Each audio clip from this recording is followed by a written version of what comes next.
È di nuovo quel momento dell'anno. Nei negozi ci sono sconti strepitosi e noi compriamo qualsiasi cosa ci venga posta davanti.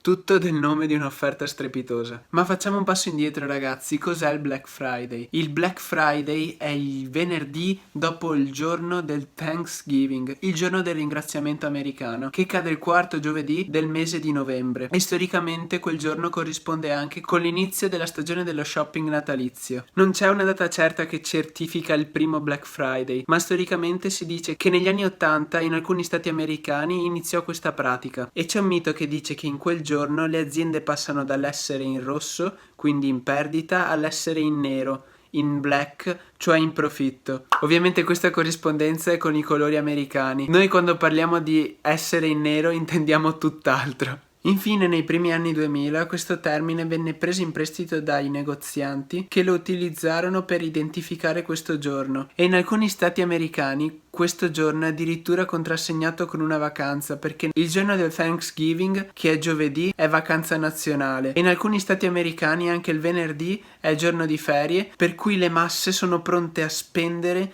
tutti i loro soldi durante questo giorno. In America questo è il giorno dove i negozianti fatturano più soldi. La strategia di marketing in questi giorni, che possono essere il Prime Day, il Cyber Monday, il Boxing Day e ovviamente questo Black Friday, è sempre la stessa e va ad aggiungersi alle normali strategie di marketing che possono essere: ti regaliamo qualcosa se superi una certa spesa minima, hai la spedizione gratuita se superi una certa spesa minima. Qui la strategia per nulla segreta è abbassare drasticamente il prezzo di alcuni oggetti in modo che le persone siano invogliate ad entrare in quel negozio, ad entrare in quel sito web, e poi la speranza è che lascino il sito web o il negozio comprando altre 1000 cose diverse. Insomma, la speranza è che lasciano quel luogo con un carrello pieno di cose inutili. È lo stesso Brian Cornell, CEO di Target, questa grande rete di magazzini e negozi dove all'interno si commercia qualsiasi tipo di cose, che dice: la cosa in cui sono più interessato è cosa c'è dentro il carrello. Tu guardi le persone che sono uscite per un prodotto specifico, ma invece hanno comprato in categorie completamente diverse. Questo è realmente importante. La paura qui è vedere cestini e carrelli con un solo prodotto. Il pensiero di Brian, reinterpretato, dice: noi mettiamo questo prodotto scontatissimo e speriamo che le persone comprino tutt'altro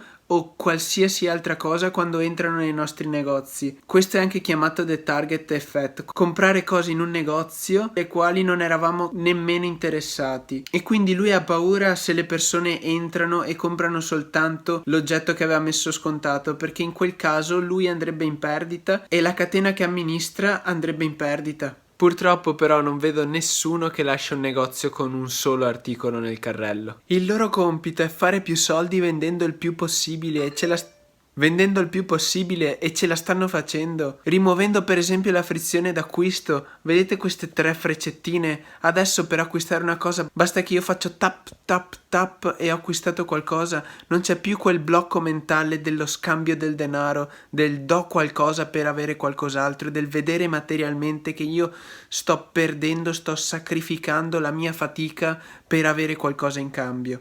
Adesso la frizione è completamente eliminata e online si paga in un secondo, c'è il click to pay, c'è il tap and pay. Fra poco ci sarà il non dirmi nemmeno il tuo nome, paghi se mi guardi e io ti do l'oggetto. Ragazzi, stanno rimuovendo completamente qualsiasi ostacolo e fatica che noi possiamo fare per comprare qualcosa. Per evitare perdite di tempo e ulteriore fatica, ora riusciamo addirittura ad acquistare tramite i maggiori social network, per cui non ci serve nemmeno passare per il loro sito. Oltretutto il nostro mondo si sta completamente trasformando al consumismo estremo, ma questo consumismo è dato anche dalla società. L'approvazione sociale non è più data dalla materia umana, dall'intelletto, dalle conoscenze che una persona è pronta a condividere e a dare al prossimo, ma è data dall'ultimo brand filmato che ti fa passare al livello gerarchico superiore o che ti fa sentire più socialmente approvato, più socialmente, diciamo, fenomenale, anche se in realtà sta indossando lo stesso cotone della stessa qualità, dello stesso brand. Ragazzi, il loro compito è vendere, ma tu non sei obbligato a comprare e tu non devi comprare se quella cosa è inutile.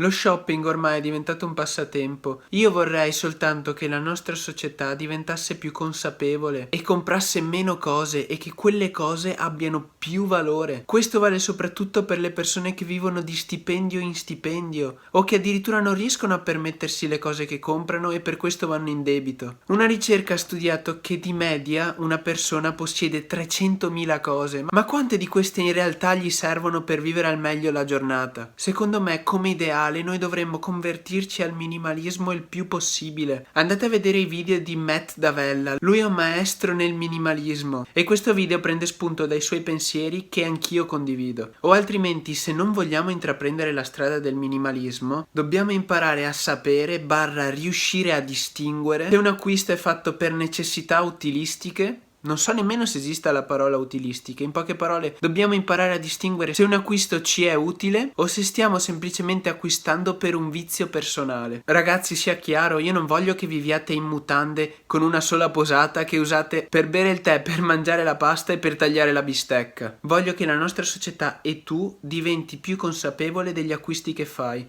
perché anch'io ho i miei vizi, ma riesco a distinguere quando un acquisto è un vizio o semplicemente una necessità. E secondo me, quando tutte le persone riconosceranno questo, sapranno distinguere questa cosa, la nostra società potrà fare un passo in avanti. Poi, oltretutto, vi do un principio di massima. Il mio principio di massima, se sto acquistando qualcosa, è comprala soltanto se con i soldi che hai riusciresti a comprare 5 volte quella stessa cosa. Questo è un consiglio utilissimo se si vuole risparmiare. Per esempio, voglio comprare una macchina fotografica, costa 1.000 euro, ho 5.000 euro? No, non ho 5.000 euro, quindi fino a quando non raggiungo i 5.000 euro non comprerò mai quella macchina fotografica, per esempio. Questo può essere un consiglio utile se non si vuole andare in debito e se si vuole risparmiare qualche soldo e se si vuole capire quando è ora di fare un investimento piuttosto di non farlo. Poi ho altri 3 consigli molto validi per questo periodo di regali, presi sempre da Matt. Andate a vedere il suo canale, è molto bravo in quello che fa. Il primo consiglio è iniziare a fare il Secret Santa. Come funziona? Supponiamo di essere in una famiglia o in un gruppo di amici, per esempio, e siamo a Natale, per cui ci si scambia i regali. Al posto di fare un regalo per ogni singolo componente del gruppo, ci si organizza prima e ognuno, tramite estrazione, che ovviamente rimarrà segreta, dovrà fare un regalo per ogni singola persona.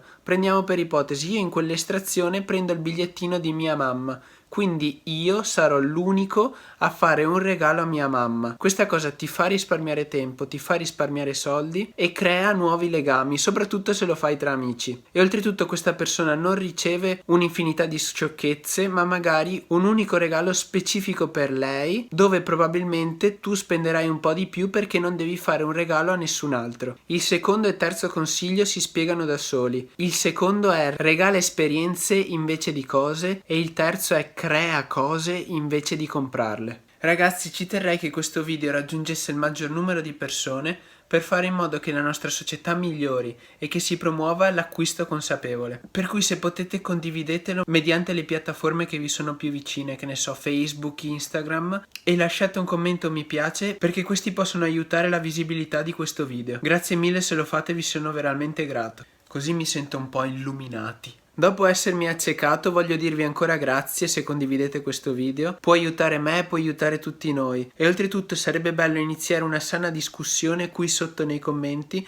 dove tutti possiamo aiutarci e dove magari mi dite quello che ho sbagliato, mi dite cosa si potrebbe fare meglio, mi dite cosa io stesso potrei fare meglio per un reciproco miglioramento. Sapete che io sono la primissima persona pronta ad ascoltare le vostre critiche, soprattutto se sono portate positivamente all'interno del mio canale. Per cui vorrei che questo video girasse il più possibile perché può aiutarci veramente a migliorare. Poi se siete interessati all'educazione personale iscrivetevi al mio canale, lasciatemi un commento dicendomi cosa ne pensate di questa tipologia di video e cosa ne pensate soprattutto di questo video. Se il video è stato interessante e vi è piaciuto lasciatemi un mi piace. Poi come sapete io ho 2 gruppi Telegram che vi lascio entrambi in descrizione. Il primo è un gruppo business nella quale condividiamo e riflettiamo su molti progetti e molte nuove iniziative per quel che riguarda l'ambito finanziario ed economico. Poi ho un altro gruppo Telegram dove metto all'interno le offerte che io reputo migliori, gli oggetti che io consiglio che ho comprato, che hanno un valore reale, che non sono spazzatura che poi andrebbe buttata via. Tutte ovviamente trovate con i tool che ho spiegato nel mio video su come trovare le migliori offerte su Amazon. Se volete vi lascio anche quel video in descrizione, andatevelo a vedere. Ci sono suggerimenti utili se state per acquistare e se state per farlo, fatelo consapevolmente. Quindi se volete saperne di più, andate a vedere in descrizione, ci sono i link ad entrambi i gruppi, potete andarli a vedere e poi se volete vi unite. Ciao ragazzi, spero che il video vi sia piaciuto, ci vediamo alla prossima avventura.